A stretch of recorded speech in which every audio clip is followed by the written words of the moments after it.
Hello, everyone. We are the Serious Film Critics. My name's David. And I'm Adam. And tonight we're going to be talking about a movie called Hostels, recently released. Maybe you've heard of it. So how are you doing tonight, Adam? Doing pretty good. I'm glad to fill in for the history movie. You may remember I did Dunkirk with you guys, and I was on for Star Wars just about a month ago, so I'm happy to be here. Yeah, sometimes we like to shuffle things around, try some guest hosts out. You know, we know you all love everyone that's ever been on the show, but unfortunately, time commitments can be a little tight. Yeah. So I guess tonight we're going to be talking about Hostels, obviously starring Christian Bale. We're going to do a quick review of the Solo trailer, and we're also going to do a little what have you been watching. So have you been watching anything lately, Adam? I've been watching on Netflix Oliver Stone's History of the United States. I think it's pretty good. There's some things that I like and I don't like. It's a very leftist view of history, but it's good to get a different view on things. Is it like just him talking, or is it like actually documentary footage and stuff? There's documentary footage, but yeah, he's narrates the whole thing. How long is it? Oh gosh, there's like, I don't remember how many parts there are. There's like 10 parts, and each part's about an hour long. So yeah, it goes on. It starts from World War II, and it goes on through to Obama. It's not bad. Maybe I'll check it out. Probably not, because it'll annoy me. But well, I mean, yeah, it's. I'm not a fan of Oliver Stone, to be honest. Well, he did all his movies about. Did he do? I think he did Platoon. Right? Yeah, he did Platoon. I mean, I do like Platoon. And he did. What was the movie with Tom Cruise in it? Born on the 4th of July. He did that. Yeah. So he likes his Vietnam movies. Oh yeah, which is fine. I mean, you know, it's not even really a leftist thing to be against Vietnam. Well, he's very leftist when it comes to like. It's like a Soviet apologist. Yeah, that really rubs me the wrong way. And he's a firm believer in the conspiracy of John F. Kennedy. Oh, yeah. He made the JFK movie, and that movie, it also fudges a lot of facts, so. But what have you been watching? So I watched all of Godless, which is another Western on. Actually, I think I'm going to do some parallels between Godless and Hostels. All right. It was a Western. It started really strong, and then I think it kind of faded there at the end and kind of went to like standard Western fare. Is that the one where like the women have their own town and they like try to keep the men out? And yeah, that's the funny thing is like basically all the men died in like a mining accident. Okay. Yeah, but that's not the main focus of the show. The main focus of the show is there's a guy. So Jeff Daniels plays the main villain, and he has a big posse of villains, and he's tracking down this guy that escaped from his gang, who basically was like his son. It wasn't really his son. And the guy goes to I forgot what the town is called. He goes to hide out in the town with the women, but that's almost like secondary.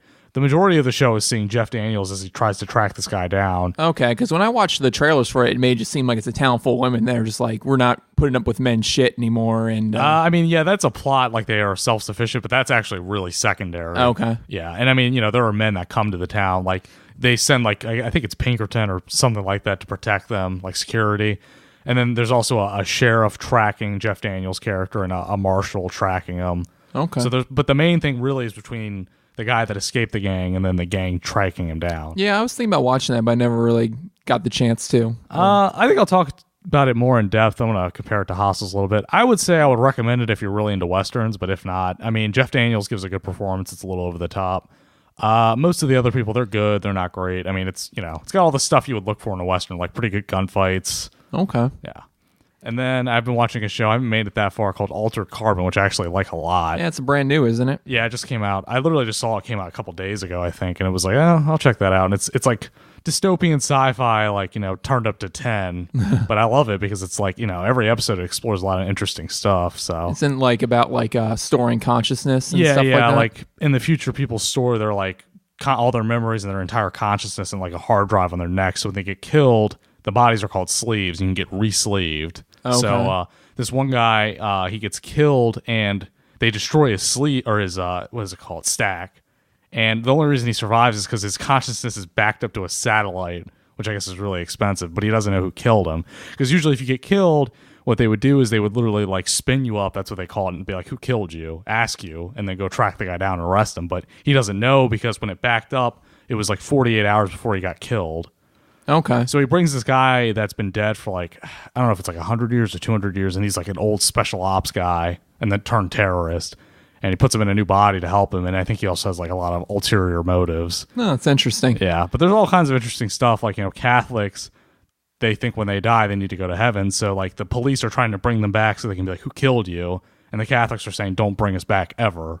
So that's like an interesting like theme explored. And then there's like AI is like a big thing in the show. Like there's super advanced AI and nobody really seems to care about it, which I think is like a cool twist.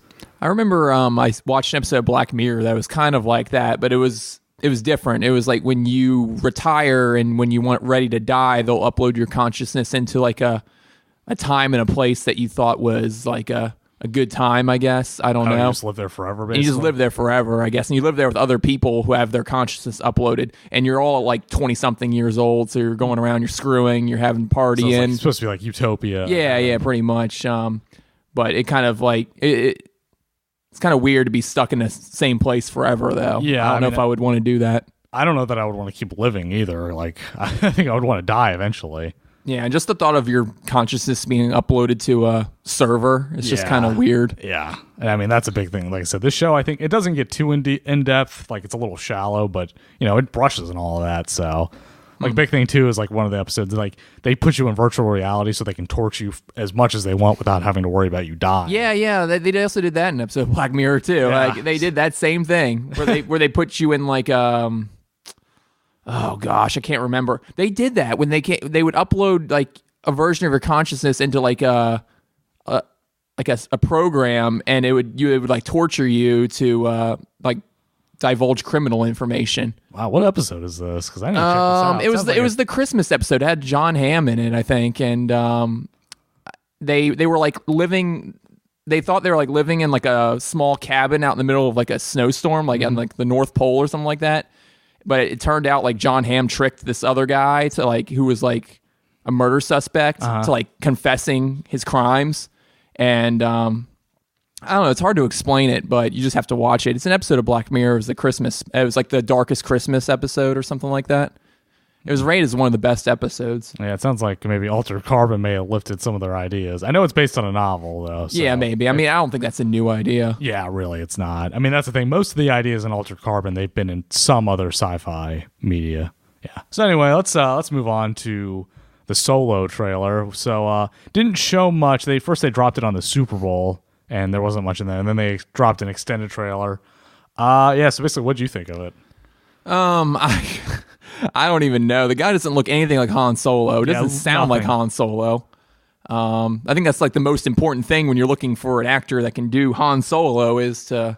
Yeah, I really think they dropped the ball. They got somebody that looks nothing. Do you know the guy's name? It's like Alden Ehret or something. Does he have like acting experience? Yeah, he's been in movies, which is funny because there was a thing came out. They brought like an emergency acting coach on set. Yeah, I remember you telling me about that. There was like such a disaster. This movie has a lot of baggage around it because they fired the original directors because they were directing like a slapstick comedy. They didn't want that, so then they brought in Ron Howard, who's good. Yeah, didn't you say it like looked like Ace Ventura? That was the quote. Yeah, there was a quote that said the dailies looked like Ace Ventura. I mean, that's what they thought they were supposed to be making, but at the same time, you would think, hey, maybe you would know better. Yeah, it's got to be like Star Wars-esque, I guess. And I think that one of the guys, I forgot who it was, I think that wrote the new Star Wars movie was on set, and he was like apparently like trying to direct under the director's nose, basically. So they had all kinds of crap going on, and now it's done, and people were wondering when the trailer was going to come out. So yeah, it seems kind of odd. A trailer drops only a few months before the release, like the first glimpse you get of it. Yeah,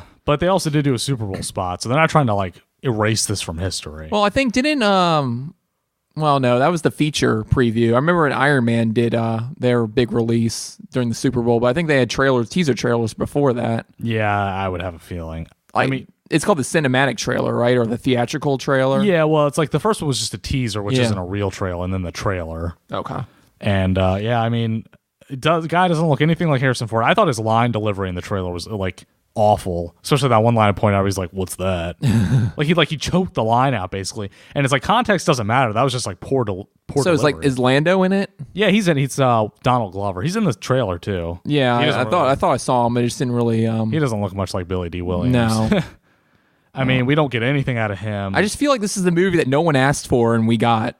Yeah, that's exactly what it is. Nobody asked for it. Nobody really wanted it. And it's like, there's a girl in it that we know is going to be either killed or going to leave him at the end because she's not in Star Wars. So yeah, I feel like when you go in with that, that's already an issue because it's like, all right, Chewie and Lando are going to stick around, but that chick isn't. And I'm wondering how old is Han in like He's like in his late 20s in Star Wars. So like how young could he be in this? Like early 20s. Oh, he looks really young. Yeah. I mean, I'm sure it's like early 20s. Yeah, probably early 20s. But either way, it's like he was already so young in Star Wars. It's like, what was the point?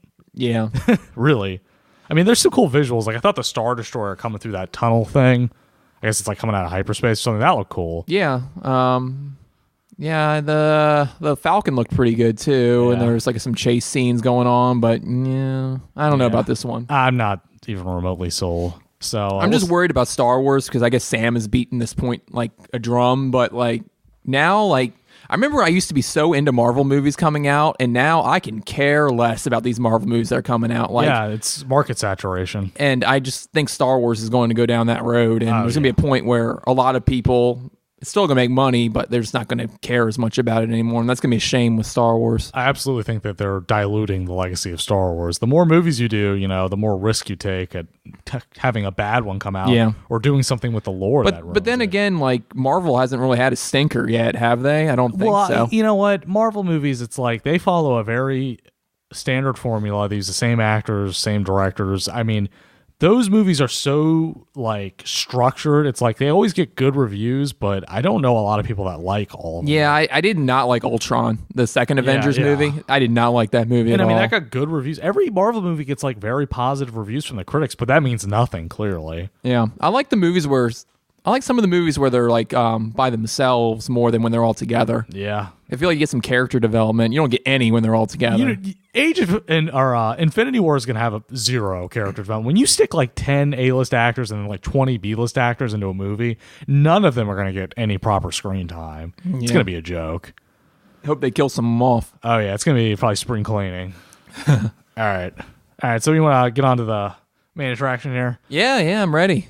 All right, so tonight we're going to be reviewing Hostiles, the Western period piece, directed and written by Scott Cooper, starring Christian Bale, Ben Foster, some other people that starring Ben Foster? Wasn't in that long. He's like one of the top listed actors, but he's really in it, yeah. So it opens with, and the other one, Rosamund Pike, who's a pretty famous actress. She's from Gone Girl. Was she the, I guess she was just she was the only woman in it other than the Indian ones. Yeah, and the Native American women. Yeah, it's hard not to call them Indian. They call them Indians. Yeah, they call them Indians throughout the whole movie. So, yeah, it opens with a guy like splitting logs or something on his like homestead in the West, and then he sees some riders in the distance, and then inside Rosamund Pike. Gosh, I cannot remember her name. Let me check. You know what? They don't really reiterate names that much in this movie. Yeah, there's really only one name that gets repeated more than once, and it's Joe Blocker. He's the only one. Yeah, Joe. You hear Joe's name a lot. Yeah, it doesn't even say her name. Rosalie. Miss Rosalie? Yeah. Was that it? It was Rosalie, apparently. All right, we'll go with that. Yeah, we'll go with that. I think they said her last name a few times. They said like Miss Quaid. Quaid. That. I think that is Miss Quaid. They would say Miss Quaid a lot. Anyway, so they're on the homestead. She's teaching her two children. She has two children and a baby. And the guy sees the riders in the distance. He runs in and tells them that they're coming to take their horses. He grabs a gun off the wall, and there's like 7 of them. And it's a band of raiders coming in. Yeah, we find out they're Comanches, and they're here to fuck shit up. And so he gets the gun, and she's like, they have a plan to run. He's like, if I don't stay behind and defend the horses, they're gonna take them. And it's like, okay, you're gonna die. Well, like the wife was just like, come with us. Yeah. The wife had some sense. She was like, you need to run. They're gonna kill you. And he's like, well, I think even if they did run, they were goners. Yeah, but I think they stood a chance. If you run with a gun, at least you can shoot back and maybe try to hold them off. Don't just so he charges out Bonsai style with his repeater. He doesn't hit a single person. Gets shot, scalped, and killed. Yeah. So as they're running, both of Rosalie's young daughters are killed. I think it's 2 daughters. Yeah, she had 2 daughters and a baby. And then they both get picked off. And then they shoot the baby in her arms too, just to show. I couldn't believe that. Like they just sniped that baby right out of her arms. Yeah, these are apparently some of like the worst people on Earth, which they were. They were the worst people. Yeah, on even Earth. The the other Comanches, or were they Comanches? They were Cheyenne. Cheyenne were like these guys are no good. Yeah, like they're bad. Bad. I mean, and they were. If you know anything about Comanches, the stuff they did, they were the worst people on Earth, basically. So they shoot the baby because they're just indiscriminately shooting anything. She manages to get away from them, and then they burn the farm to the ground. So then it cuts to Joe Blocker and his crew. He's not a Union soldier, just a soldier in the Army, and they're basically rounding up an escaped Apache family because I guess they were in prison for some reason, and they're taking them back to what is it? They're in Arizona, right? No, they're in New Mexico. New Mexico. And I forgot what the fort is called. It doesn't matter. Yeah. So they bring him back to the fort and put him in prison. They have a bunch of Native Americans prisoner there for some reason, and he gets a call from basically his colonel who tells him that he has an assignment. He had that conversation with his sergeant first, where it's like, oh, remember them good old days where we did did whatever we wanted, just killed all them Indians. Just I fucking hate Indians. Went hog wild on everything that moved. Pretty much. That's pretty much their conversation. There's a big theme in this is that they hate them and they love to kill them. And he tells them that he's got the melancholy and they took his guns away, which basically is PTSD, which I'm sure they all had PTSD. So he goes in the next morning, and the colonel has a reporter with him, and he tells him that the president has ordered that Chief Yellowhawk, someone that fought, was it at Wounded Knee? Was that where all that happened? Or I'm not exactly sure. Maybe, yeah. During all this, the dialogue was pretty sketchy. Oh, yeah. Sometimes it's very hard to hear what's going on. But yeah, basically, he's a Cheyenne war chief. Him and his family have been prisoner there for 7 years. And the president, in order to show some good face, has ordered that he gets taken home to Montana, basically because he has cancer. Can you imagine sitting in those cells they were in for 7 years? That would be rough, man. I mean, they have nothing. I mean, they're barely even in the shade. Yeah, so he doesn't want to do it because he saw this guy, Yellowhawk, basically carve his fellow soldiers up from end to end. So, he refuses to do it, and the only reason he accepts it is because he says he'll take his pension away and court-martial him if he doesn't. And the whole time he's got this snarky little reporter basically breathing out his neck about how awful of a human being he is. Yeah. So the next day he gets four of his boys together, and I don't remember what their names are. Oh god, we just went over their names. Yeah, basically there's a West Point graduate that's played by the guy from Breaking Bad. Yeah, the rip-off Matt Damon. Yeah. There's a French guy who's there for some reason. Yeah, I didn't really understand why he was there, but they just called him Frenchie. Yeah, there's a Buffalo Soldier. Yeah, the Buffalo Soldier. That was his left hand. Well, he had two left hands. Yeah, basically that was his number two guy, and then the other guy with PTSD was his other number two guy. Yeah, and then they also take the family, and it's a long ride because they're going from New Mexico to Montana. I can't believe they only took 4 guys. Yeah. Take a few more. Yeah, really. Although in hindsight, I mean, I don't think this movie was very true to life. I don't think that you would be fighting people off freaking left and right. I don't think this was based on any sort of story. No, but I mean, I think that, maybe that was a realistic aspect. You send 4 army soldiers, you would think that would be enough to freaking... How many times are you going to get attacked going from, riding through the wilderness? I guess they all took trails. Yeah, it happens to them. It does. Yeah, I mean, it did happen, but they just get never-ending mountains of shit thrown at them, basically. Yeah. So the first things first, he gets out and gets off his horse and tries to get Yellowhawk to fight him to the death with a knife, and he refuses. So then they're like, okay, they start going, and then along the way they come upon Rosalie's farmstead, which is, I guess this just happened recently. They go in there, and then they find Rosalie, who is basically lost from reality. Yeah, she's going kind of crazy. Yeah, she says the babies are sleeping. She's still holding the shot baby in her arms, and the 2 children are in bed. So they bring her out of there. They kind of bring her back to life a little bit. She sees the Yellowhawk and his family, and she's not happy about that. Yeah, she freaks out over that. Yeah, and then they have a funeral for her children, and they decide to take her with them until they get to... they stop. What is that place at? It was Fort Winslow in Colorado. Yeah. That was a made-up place. Fort Winslow doesn't exist. Okay. I'm pretty sure. I looked it up in a quick search, and Fort Winslow does not exist. All right. So they decide to take her with them. In Colorado, that is. I think there is other Fort Winslows, but not in Colorado. I know there's a Winslow, Arizona. Yeah, there is. Yeah, so, and then Yellowhawk tries to tell, he does tell him, and he listens. He tells Blocker that the Comanches are basically psychopaths. They'll kill everybody, and they're going to be tracking them, and they're probably not far away. And Joe can speak Comanche. Or it's not, they're Cheyenne. But that's the language, Comanche. Comanche. They speak Comanche? Yeah. Okay, yeah. So he tells them that, and he's like, well, we're ready. We're going to kill them. So while they're riding through Comanche territory, they end up getting attacked by them, of course, and the French soldier, he gets killed first. Yeah, he goes down pretty quick. Yeah, his right-hand man, the Buffalo soldier, I can't remember what his name, he gets shot twice but survives. And then they get into a gunfight, and they kill, 4 of them, I think. Either 3 or 4 of them. Yeah, they killed, I think 4. They killed the majority of them. In fact, Yellowhawk's son, Blackhawk, Yellowhawk takes one out, and Blackhawk chokes one out with his chains, because they have the family in chains, which is pretty good. He still manages to get a kill in there. Yeah, just shows how good he is. Yeah, the Yellowhawk and his son are like ridiculously good warriors, basically, which makes sense. But so they go to camp that night, and Yellowhawk tells him, I think he does take their chains off at this point. He's like, "You're gonna need to take my chains off because you're gonna need my help." And he also says that they're coming back and we should go to talk to them, which doesn't really make sense. Have like a midnight chat with them. Yeah, he's like, "We need to go talk to them," and he's like, "No, we're not doing that." So they go to sleep, and they wake up the next day, and they find the rest of the Comanches are dead. And Blocker basically deduces that Yellowhawk and Blackhawk snuck out in the middle of the night, tracked him down, and killed him, which must be pretty good then. Yeah, they must be like really good because they got one hanging from a tree, and the other 2 they shot because he basically chastised. And these are the Comanches that killed Miss Quaid's family in the beginning. Yeah, they got him. They got him back at least.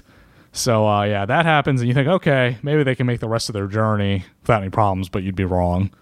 So they make it to Fort Winslow. They drop off, I need to know what his name is. They drop off his guy that got shot twice, and then they try to leave Rosalie there, but she basically doesn't want to be left with them because I don't know who's in charge, but his wife is like a big Native sympathizer, and she just doesn't want to hear it right now. Yeah. So she says she wants to keep going with him, and then while he's there, Blocker gets asked to take a prisoner of war, a guy that actually used to serve with Blocker.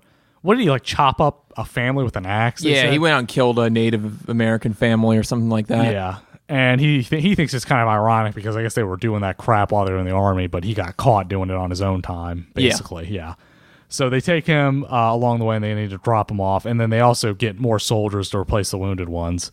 So they get back along their merry way, and we find out that it's Ben Foster plays a prisoner of war. Not a prisoner of war, just a prisoner. Yeah, he's just a prisoner. Yeah. He's going to get hanged. He's going to get hanged. That he used to serve with Blocker, and he's like, he hates Indians because they all hate him. Except Blocker's starting to have a lot more respect for Yellowhawk after the amount of killing he's been doing for him. So then the next crap that they have to deal with is a group of 3 white fur traders kidnap Rosalie, and then Yellowhawk's. Are they all his daughters, the 2 girls, or was one like his sons? It was Yellowhawk's. One was his daughter, and I guess her daughter, maybe. No, maybe not. I think it was because Blackhawk was his son, I think.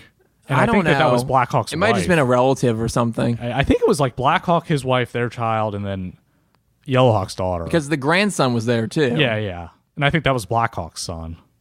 Yeah. So they get captured. So then they take Yellowhawk and Blackhawk and Malloy with them. And Malloy, I can't believe you remember that. Yeah, Malloy is. I just remember that. I remember because he says Malloy's dead. Oh yeah. Yeah, Malloy dies, by the way. So then they very wait soon.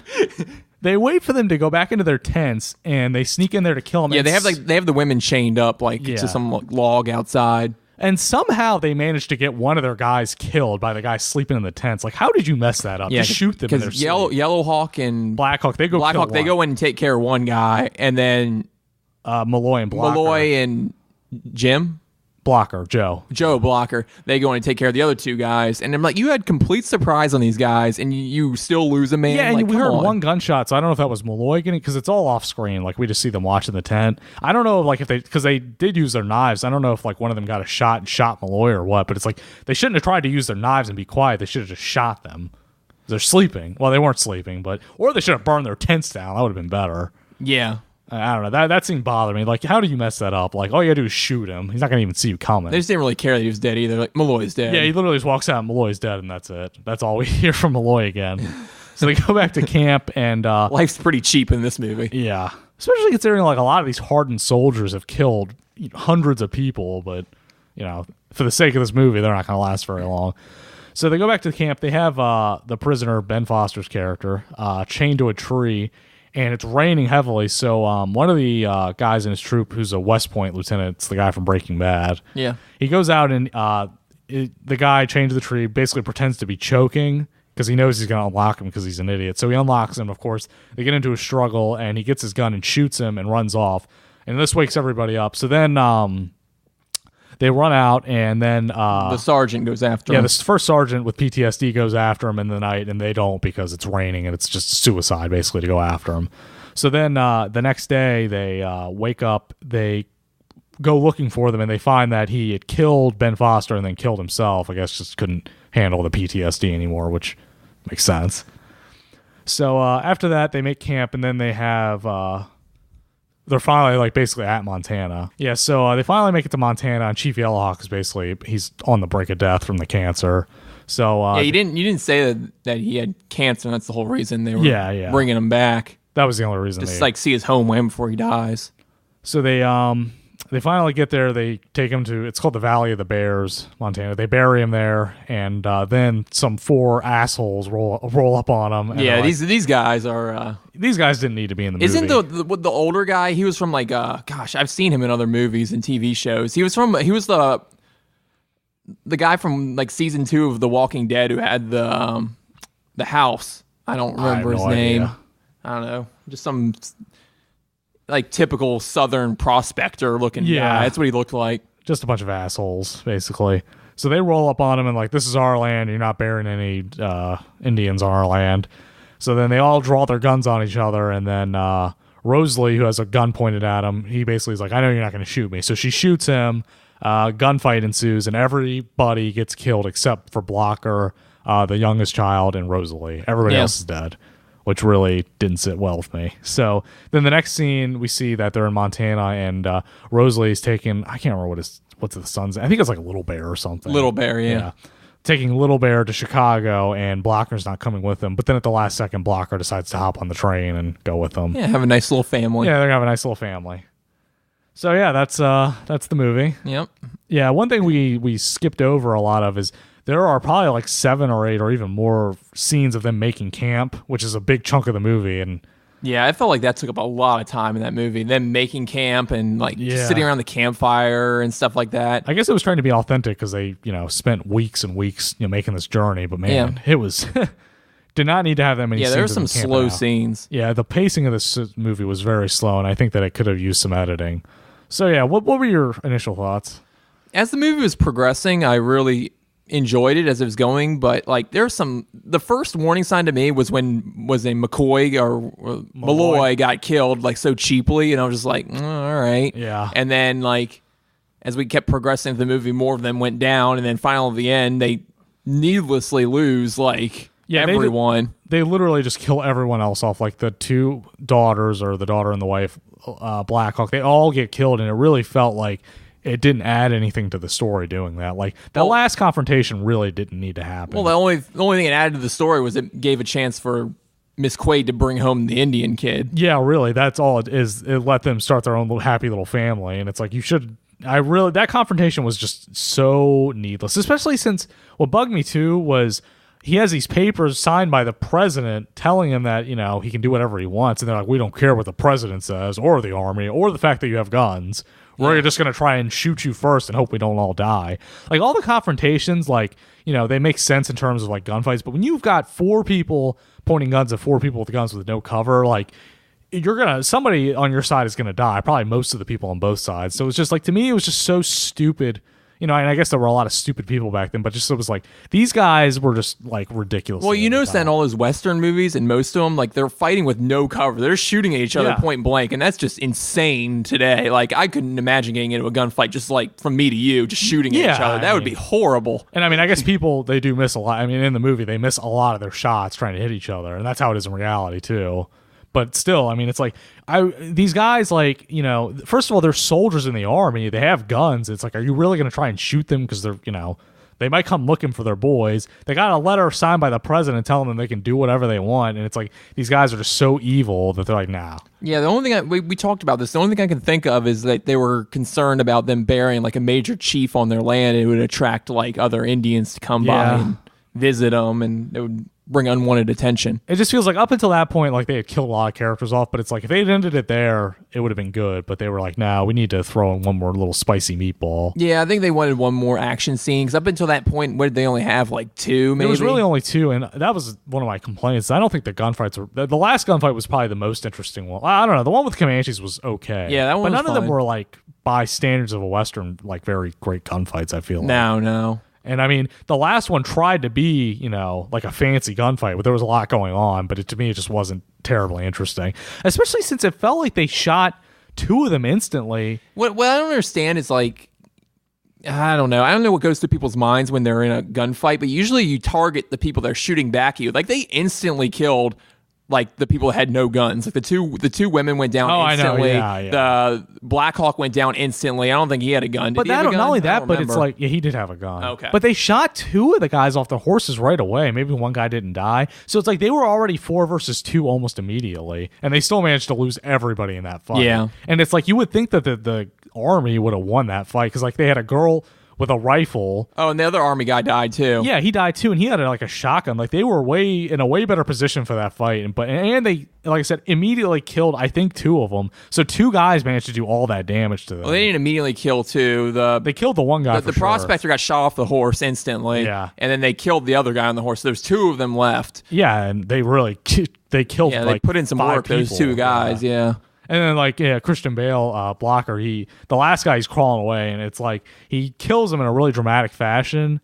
But to me, it was like kind of empty because it's like this guy literally was only in one scene. He wasn't like I guess he wasn't a built up villain. I guess they were trying to like make the point that he can be just as savage as who he. I think he was kind of channeling his rage. The fact that this guy, I guess, but I thought that was like the message. It was trying like we're all driven to a point where like he's just almost scalping him. Basically, yeah, like he was. Yeah, brutally killing this guy. But it's like this guy wasn't built up really. It was No. That kind of didn't sit well with me either. Yeah, I really was not a fan of that last fight. It didn't. I would have been more okay with the last fight and then to just kill every single character. I would have liked it a little bit longer. I would have liked it if those Comanches were trailing them a little bit longer. I feel like that could have been a good kind of like story plot, but they kind of got rid of that pretty quickly. The story of this movie was all over the place. I thought that was going to be the entire plot of the movie is the Comanches basically stalking them, but I mean they disposed of them after the first fight. And then you're like, okay, well, what's going to happen next? Then they got to deal with the prisoner. He gives them problems. And then the fur traders. So it's like, it just felt like it was kind of up and down. Like, where's it going to go next? It wasn't super predictable, but it also was uneven. Yeah. And the movie was called Hostiles because it's like everyone they encountered out there, besides the people on the military bases, were hostile to them pretty much, white or Indian. And I also get the impression they probably wanted to call it something like savages because basically everybody was a savage. Like, the white guys slaughtered Indians and the Indians slaughtered white guys. Yeah. So there's also kind of like an atonement message between enemies and stuff like that. That was a big thing was that at the end, Yellowhawk and Blocker kind of like, obviously they overcame their differences. Yeah, they shook hands and they were like, the only way we can pretty much get past this is to work together, even if we killed lots of people on both sides. Yeah. Because, that's something that it's not explored much in the movie. They just talk about that Yellowhawk basically was like it shows him when he's killing guys, but, he was killing a lot of people too, cutting them up and stuff. Yeah. Yeah. So let's just go down the list. My favorite thing about the movie was the cinematography. I love the scenes. I love the scenery. You know what? I tell you what I really liked was I liked the costumes. Like those Comanches in the beginning. Remember that guy with like the bowler hat? And he had like the red face and like the suit. I loved that. I thought that looked really cool. Yeah, the production design was really good. I mean, the uniforms looked great. I mean, they were really authentic, obviously. And yeah, the costuming was amazing. And I like how like you could tell it was like in like the late 1800s because they kind of had like an East meets West thing going on with like the Indians. Like they were like dressed kind of Western. Like those Comanches were dressed up. A few of them were dressed up Western. Yeah. And the boy, the grandson, we had that little suit on and stuff like that. The whole movie. Yeah, like the bowler hats and stuff. Yeah, the bowler hat. Yeah, because it was set in like 1892, I think. Yeah, it was. Yeah. Because they were saying like how great it was in the old times, and now that everything's changing. Yeah. This was basically the end. I think it's basically the end of the West. Like back to the scenery, like they have like great shots of Montana. Yeah, I mean, like all the different areas they go through, like New Mexico. I wonder where this movie was filmed. I feel like they must have filmed it on location because I mean, it looked really authentic. Yeah, there was just tons of like sweeping shots of grand scenery, tons of that. Mm-hmm. Way too many shots of them camping though. There was a lot of campfire scenes. That was probably I still think my lowest point of the movie was at the end, that final gunfight where they just kind of disposed of all those characters. It felt like it was just a little too convenient. Like, all right, we took care of everybody, so now they can just have their happy little family. Really, yeah. It's just like, this didn't need to happen. All the other deaths, like, I'm not saying that they needed to happen, but I was like, okay, I'm fine with that. It fits in the sense of the story. Yeah, I feel like they just forced that at the end. especially with the fur traders, like, they just went and killed them. They, if those fur traders had known who they took those women from, they probably wouldn't have done it. No. And the Comanches were just bloodthirsty psychopaths. But these last guys, I just feel like that they were basically suicidal by doing what they did. Like, they roll up on the army with guns who have guns, and it's like, some of your guys are going to die if you do this. Like, how bad do you really think you are?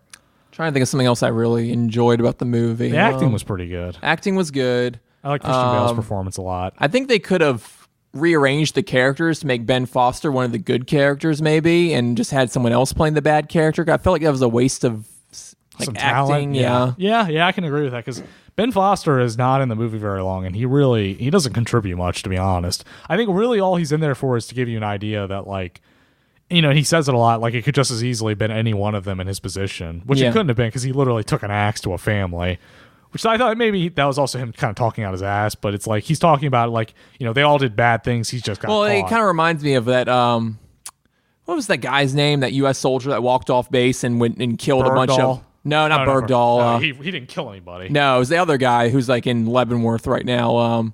He walked off base and he walked into that Afghan village and just killed a bunch of people at night, and then he went back. I feel like that's what he did. He just kind of walked off base and killed some Indians at night, and and he thought it was cool. And what's his name was doing it like while he was in the heat of battle. Yeah. And I mean, and one of the guys, the guy with PTSD, the sergeant, he basically says he killed, men, women, children. He killed everything. So we can assume that they probably all committed basically war crimes. Yeah. But, there also is a difference. Like, I mean, not that much of a difference. There's not much of a difference. But I got the impression Ben Foster's character was portrayed much more like of a bad person than anyone else. Like they were kind of driven to insanity because of the things that they happened to them. And he was just a freaking... serial killer, basically. Yeah, it seems like, I don't know, it seems like in this time period, a lot of these guys were like holdovers from the Civil War. And I guess they were maybe some of these guys I don't think were, because it was 1892. Well, so that was the one guy late. said he did fight for the Grays. Yeah, the Confederates. I thought that was but cool. he was older. But I mean, maybe some of these guys were like sons of people that fought in the Civil War, and they were looking for action. And they were looking to kill some people, and there was no better place to do that than go out west and. But I got the opposite. Really cheap. I got more of the opposite thing. Like, most of them probably weren't like this. Like, I think that the character from West Point kind of embodied that. Like, he wasn't like them because he didn't see the things they saw. Yeah, he wasn't a killer. But I think that what happened was they went to they probably saw their buddies getting scalped and chopped up, and it just turned them into monsters. And that was the quote of the movie was like the American soul is a killer, basically, because really, like, if you see that happening to all your friends, that's you're gonna do the same thing. Yeah. And I think that there was kind of like, a message of atonement and more of a message of like, you need to be able to try and move. I don't want to say move past it, but like, he ends up working with Yellowhawk. I'll tell you who moved past something. That wife moved past death of her family pretty quick. Her character arc. She was snuggling up against what's his name? They didn't really have like an implicit love arc until the end, but yeah, she got over that like. I mean, she was like hysterical for like the first day, and then she was like, all right, well, yeah, she was okay. Moving on. Like, I think she kind of got like her payback by shooting the Comanches. I mean, I guess when you're in like a big time life or death adventure like that, you don't really dwell on things that. But I mean, if you lost like. I mean, if you had a baby in your arms, your baby gets shot. I mean, I feel like you're gonna hold on to that for longer than a day. Yeah, what did you think of her performance? I thought it was okay, but her character arc was like, she did move on really quickly. She did move on really quickly, but I thought she was okay. Yeah, I liked her performance. I couldn't complain about her performance. I thought the acting was good all around, honestly. Yeah, I can't complain about any of the performances. I liked the guy from West Point, guy from Breaking Bad a lot. I thought he did a good job. I think the plot was a little all over the place at some time. That was probably the biggest weakness by far, was the plot. It seemed like it went up and down, left and right. Like, I mean, I guess it was supposed to be like kind of like an all-encompassing Western epic, but it really didn't feel like that. No, like what you were saying, you said they thought this was going to be like a great movie, but then they kind of just were like, maybe it's not, and they pushed it back. Yeah. I mean, it actually did premiere last year, so it was in contention for the Oscars. Oh, okay. It just didn't get any award recognition. But yeah, I kind of get the impression that they were like, all right, well, this isn't what we thought it would be. It was still a good movie, but we're going to push it till next year. Yeah, and I've looked, and it has not made a lot of money in the box office. It hasn't made its money back. Yeah. I think its budget was 38 million, and they've only made like 27 on it right now as of February 12th. I mean, when you make movies, I mean, that's not a big budget for a movie. When you make a movie like that and you think it's going to be in awards contention, you're not too worried about the budget, because if it does win some awards, then it starts making a buttload of money. Okay. I mean, if your movie wins an Oscar, it's going to make a lot of money, because then they like re-release it in theaters. And stuff like that. the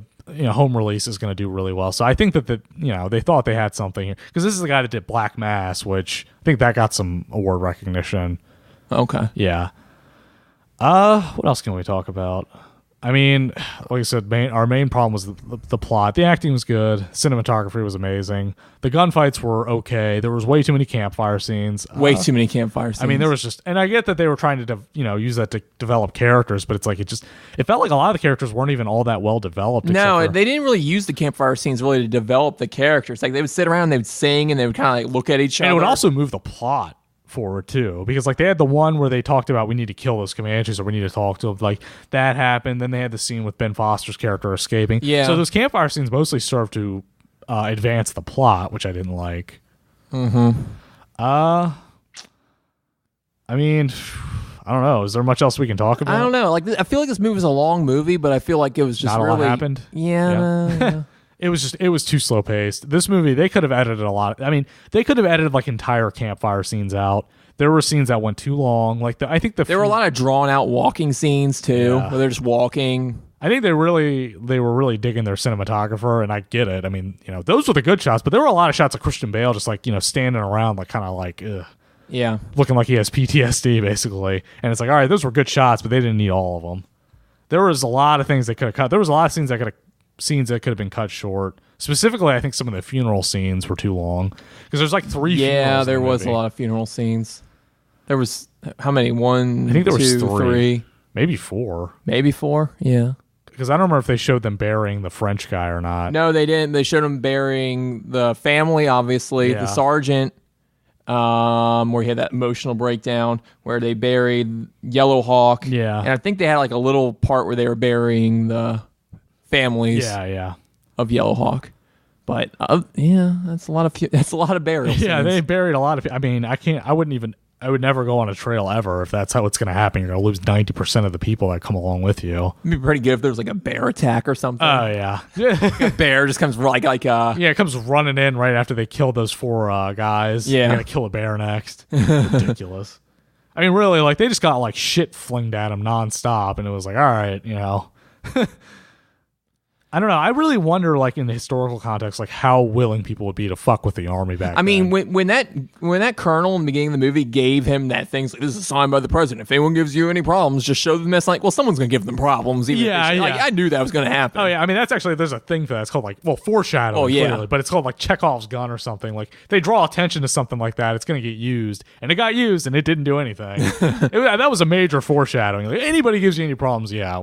But, I mean, like, I know obviously a big problem in the West, this is a common thing in Western movies, is people would make camp, and they never got attacked while they were camping, but you were, every time you went to sleep, you weren't sure if you were going to wake up because there was so much, like, bandits. But I mean, how willing would people be to fuck with the army? Because it's like, I get that they can radio for backup, but I feel like, of all the people you would mess with, you probably wouldn't mess with the army too much, because no, they're gonna the army's gonna come in and go Comanche on you and freaking kill you and your family. Yeah, they're not gonna be happy if they lose some of their guys. Yeah, and that was why the last. Or maybe they won't care. I mean, like I think after the last scene, after like a year or whatever, or 6 months, like, all right, that guy still isn't back from the Valley of the Bears. Let's go see what happened. And if they manage to figure out what's gonna happen, they're gonna kill that dude for sure. Yeah. So he's going to the gallows. Yeah, I wonder, like, how many recorded attacks there were, like, just by, like, random jerk-offs on the freaking... I'm sure there was a lot. On the army. I mean, I know, like, obviously, like, the Indians, with the Comanches and stuff, attacked the army a lot. I mean, I just would not want to be a settler going west. Like, I mean, who would want to They made, like, land incentives, but I think a lot of people, they just didn't know what they were getting into until they got there. Yeah. Like, I think people, like, back in, like, I don't know, New York City, who had, like, a terrible life in, like, some apartment, they're like, oh, you can go out west and you can... get like 12 acres of land and you can build a farm, have a family on it. People are like, oh, that's too good of a deal to pass up. And they go out there and then they're like, oh, well, we got scalped. Yeah. Oh, yeah. Also, not only do the, Comanches want to kill you, but plenty of white people want to kill you. Yeah, so everybody there is going to try and kill you. There's like rogue fur traders and just like people that are just out to... Another one I saw, Bone Tomahawk, which we're gonna do this one eventually. Like the opening scene is like they sneak up on these guys while they're camping. It's two white guys and they kill them and cut their throats. And it's like, man, just like in the West, you know, you're never safe. Yeah. And there's another movie we might do, Slow West. That's another scene where they camp and the guy steals all their shit while they're camping. And it's just like, I mean, it was just a free for all back then. I guess that's why they call places that are like nuts the Wild West. Yeah, it was the Wild West. It was the Wild West, all right. Just man. I mean, the only place you were really safe is if you were like in a big town, and even then, yeah, Tombstone. you still could run into a lot of trouble. Yeah. But yeah, I would not want to have like my own little house out in the prairie. Yeah, like oops, they killed you and your family and burned it to the ground. Yeah, that's moving on. Wouldn't be my way to go. Yeah. I mean, gosh. I mean, I think a lot of older Westerns just didn't really, and maybe, you know, I actually remember reading a thing. It was like two perspectives on how violent the West really was, and there's a lot of debate over that. Yeah, I think. And I'm sure that there was a lot more of this. I think it depended on where you were, because like I know down in like Texas and New Mexico, it was really bad down there, because that was where like the Apaches and the Comanches were. They were very violent tribes. I know farther north, like in Montana, Idaho, I don't think it was as prevalent there. Yeah, I mean, it's just like, I know there were native attacks, but I don't know. I can't talk about this very much. I'm not very good on Native American wars and stuff like that, but I mean, just going off of what I've seen, I know the Comanches and Apaches were pretty rough customers. Yeah, Comanches, I think we're just the worst people on earth, basically. Well, I read something. Ben Foster's character talks about it, too. Yeah, back when Texas was a republic and not in the United States, they would have all this trouble with the Comanches. And I guess the Comanches went and raided some towns in Texas, and they abducted a bunch of people. And I guess the governor of Texas at the time, or some state officials, invited them to a courthouse to like talk terms to release these prisoners. And the chiefs show up, and they bring a girl, probably teenage girl, with them. That was like one of the. It was funny because they actually pointed this in the movie. This brand of torture they used. I guess they show up with her and just to like say that she's still alive, and apparently her nose was burned off. Oh yeah, and she was like beaten heavily. Like they could tell she was like beaten and raped and stuff like that. So when all these guys, like these Texans, see that, they immediately kill all the chiefs. And they killed everyone. And the Comanches were like shocked by this. They're like, because it literally says, the quote says that they were that rape, pillage, torture was like their definition of war. Like that was it. Like that was like standard war practice for them. So like the fact that people got outraged by seeing their own like in that condition was like kind of bewildered them, which is kind of testament to their character. Yeah, and I mean that, you know, there was a lot of native tribes, and some of them were not anything like that. No. That's the thing. I mean, the Comanches, I think, were just indiscriminate killers, basically. That's what the Cheyenne, you know, in the movie say. They'll just kill anything that moves, basically. Yeah. So yeah, I just wouldn't want to live in the West. Not sure why anybody would want to live in the West. Well, a lot of them were probably duped. Yeah. Is there anything else we can get into? You said you wanted to make some parallels with that Godless show. Yeah. So Godless is a show on Netflix, so it's kind of hard to compare. Yeah, it's interesting because it's like Godless gets, especially the opening episode, gets into like the sheer brutality, because it's like they rob this train and just kill like everybody on it. Was there like a big Native American presence in that show, or not really? I don't think there was basically any in that show. The only one I can remember is like there's like I think it's a woman and her son live in the town. It's like a young boy, and the main character, I forgot what his name is, he like helps teach the boy, you know, how to ride a horse and stuff. Yeah, there really isn't any. And then there's this speaking of just psychopaths, like there's a scene where it shows that one of the main characters, like she gets attacked, and I don't know if they were white or native or what, but they were like basically like cannibals. Like they were like, you know, like cavemen. Like they run in there, they're like just like cutting people up. Like they grab her, stick a knife in her chest, and she managed to survive. So yeah, that's another example of just like the literal subhumans that were inhabiting our Western territory. Yeah, maybe like also like criminals from the East, or like people that were just like maybe. I actually think that was probably a big thing. They probably went out there and just had open season. Yeah, maybe. I don't know. That must have been attractive. It seemed like the West attracted a lot of like the bad and humanity on both sides. Yeah, very obviously. That's why I'm glad this movie really illuminated just like how bad everybody. Yeah, could be. I thought going into it was going to be like a hit piece on American actions in the West, and which is fine if you want to be. You can shit on that all day long. They did shit on that a little bit, but then they also told the other side of the story exactly, too. like we were which talking is about. Fair play to me. Yeah, like obviously some of those people were literally just sadistic killers, just animals, and some of them probably saw their buddies getting literally chopped up into little bits by other guys. Like, all right, I need to kill all of these people. Well, he made a point with that journalist. He was like, you haven't seen your buddies getting chopped up by these people. You think that they're normal people, and they're not.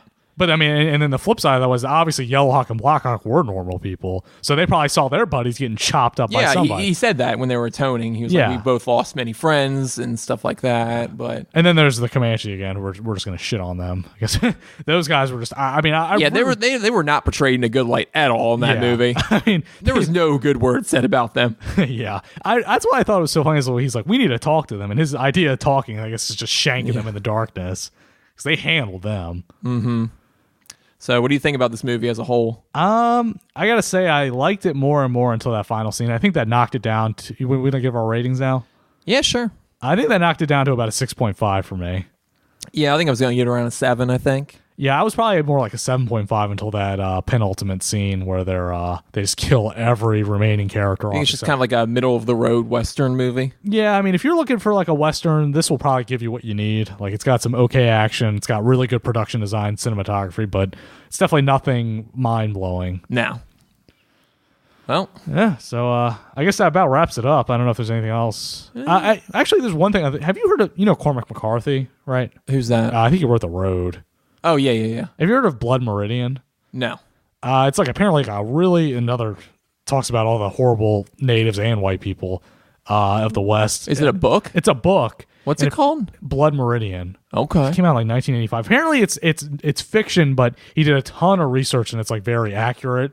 And it's about like, I guess, this gang that just goes through the West killing and raping people. And then they also meet bunches of killers and rapists. And apparently they've been trying to adapt it for a while. And it might be getting adapted. I don't know. I haven't read much. I wonder if it's on Audible because I need I'm traveling in a few days. I need something to this might be a pass good one. the time. Yeah, because apparently, like I said, it's fiction, but apparently it's very accurate as to what went on. I'm kind of getting sick of nonfiction a little bit. Yeah. I've been reading a lot of nonfiction recently, and I'm kind of burned out of it, honestly. Yes, so you might want to check it out. It might be getting adapted. Apparently, they said it's impossible to adapt. I think that I read that it's like somebody bought the rights and tried a while why would ago. it be impossible to adapt? I think it's really long, really violent, and just really abstract too. But I mean, they did The Road. So. Yeah, they did do The Road, but The Road wasn't really like The Road received that well, was it? No, it got good reviews. Also had some I remember The Road was like one of the most disturbing movies I've ever seen. Like it was. The book was even. Did they have the scene in the movie? I haven't seen all the movie where they. I've seen the whole movie, but it's been a while. Where they give birth and then eat the baby. I don't think they had that scene in it. That scene just bothered me because I thought that scene was just. They had the scene where they had the people chained up under the house and they were like harvesting them for cannibalism. That was pretty messed up. What else? I want to point out something about that. Cannibals I don't know if there's like some prions disease or something. That's where you start like shaking and be weird and stuff You'll like die. that. You can try. I think it's called prions disease. There's a tribe in the world. I don't think they do it anymore. That practices cannibalism. And if you eat human flesh, there's something in there. I just don't understand how it will give you a fatal disease that will kill you. Really? It's called prions disease or a prions disease. It's something like that. But yeah, like the only people that ever get it are cannibals. So if they were doing that, they would die. I don't know if it's like. Well, I guess they were. I guess they were dying, but they were living longer and starving. I don't know. I feel like some of the stuff in that book is like, all right, you know what? I think that most people would either blow their brains out or starve to death before they do this ridiculous shit. Yeah, I think eating the baby. I think that happened a lot because there was like mass suicides and stuff like that, and I don't know if I could ever resort to cannibalism. I know that what was it, a rugby team? That was the Peruvian soccer team, right? Yeah, when their plane crashed and they ate but they didn't actually kill people. They ate people that were already dead. Yeah, they made a movie about that. But yeah, I feel like, and I guess they did, people were mass suiciding, but I don't know. I feel like some of the stuff in The Road is just like, all right, you know what? This crap doesn't happen. Well, I mean, yeah. If there was like a nuclear winter, I mean, who knows what would actually happen? It's not a world I would want to live in. Yeah.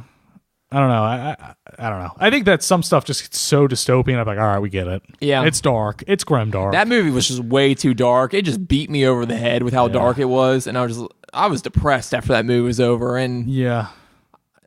Yeah. I wasn't depressed just because I couldn't believe it. And I mean, you know, I guess, maybe. but I mean, there was some I feel like there's some nuggets of.